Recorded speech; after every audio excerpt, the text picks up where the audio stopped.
தற்போது கிடைத்துள்ள முக்கிய செய்தியை பார்த்து வருகிறோம்.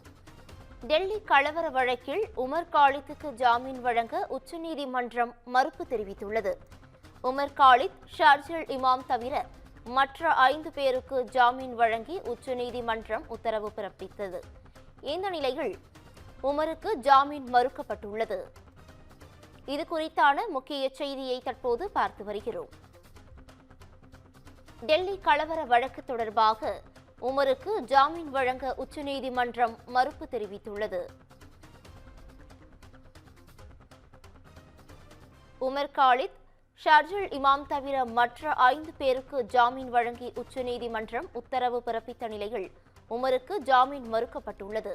இதுகுறித்தான கூடுதல் விவரங்களை வழங்குவதற்காக எமது சிறப்பு செய்தியாளர் காவியா இணைப்பில் இணைகிறார். காவியா, வணக்கம். இதுகுறித்தான முழு விவரங்களை பதிவு பண்ணலாம்.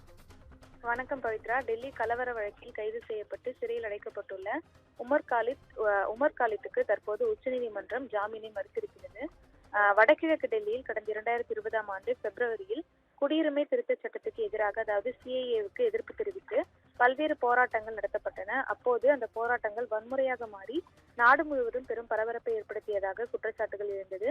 இந்த கலவரத்தில் 53 பேர் உயிரிழந்த நிலையில் 700க்கும் மேற்பட்டோர் காயமடைந்தனர். தொடர்ந்து இந்த கலவர வழக்கில் ஜேஎன்யூ முன்னாள் மாணவர்கள் ஷர்ஜில் இமாம், உமர் காலித் உட்பட 15 பேர் சட்டவிரோத நடவடிக்கைகள் தடுப்புச் சட்டத்தின் கீழ் கைது செய்யப்பட்டு சிறையில் அடைக்கப்பட்டனர். அவர்களுக்கு ஜாமீன் வழங்குவது தொடர்பாக பல்வேறு மனுக்கள் உச்சநீதிமன்றத்தில் தாக்கல் செய்யப்பட்டன. தொடர்ந்து குற்றம் சாட்டப்பட்ட நபர்களுக்காக மூத்த வழக்கறிஞர் கபில் சிபல், அபிஷேக் சிங்வி உள்ளிட்டோர் சல்மான் குர்ஷித் மற்றும் சித்தார்த் லூத்ரா ஆகியோருக்கு ஆதரவாக ஆஜராகி வாதங்களை முன்வைத்திருந்தனர். தொடர்ந்து கடந்த 5 ஆண்டுகளாக இவர்கள் திஹார் சிறையில் இருந்து வரும் நிலையில் இது தொடர்பான வழக்கு உச்சநீதிமன்றத்தில் விசாரணைக்கு வந்திருந்தது. தொடர்ந்து இந்த வழக்கில் 2020 டெல்லி கலவர வழக்கில் உமர் காலித், ஷர்ஜில் இமாம் உள்ளிட்ட 7 பேரின் ஜாமீன் மனு தொடர்பான வழக்கு உச்சநீதிமன்றத்தில் விசாரணைக்கு வந்தது. அப்போது 5 ஆண்டுகளாக சிறையில் இருக்கும் உமர் காலித், ஷர்ஜில் இமாமுக்கு ஜாமீனானது மறுக்கப்பட்டிருக்கிறது. தொடர்ந்து 5 ஆண்டுகளாக சிறையில் உள்ள உமர் காலித் உச்சநீதிமன்ற உத்தரவால் மேலும் ஓராண்டு சிறையில் இருக்க வேண்டிய நிலை ஏற்பட்டுள்ளதாக தெரிவிக்கப்பட்டிருக்கிறது. உமர் காலித், ஷர்ஜில் தவிர மற்ற 5 பேருக்கு உச்சநீதிமன்றம் ஜாமீன் வழங்கியிருக்கிறது. குல்ஃபிஷா ஃபாத்திமா, மீரான் ஹைதர், ஷிஃபா உர்மான், முகமது சலீம், ஷதாப் அகமது ஆகியோருக்கு ஜாமீன் வழங்கப்பட்டிருக்கிறது.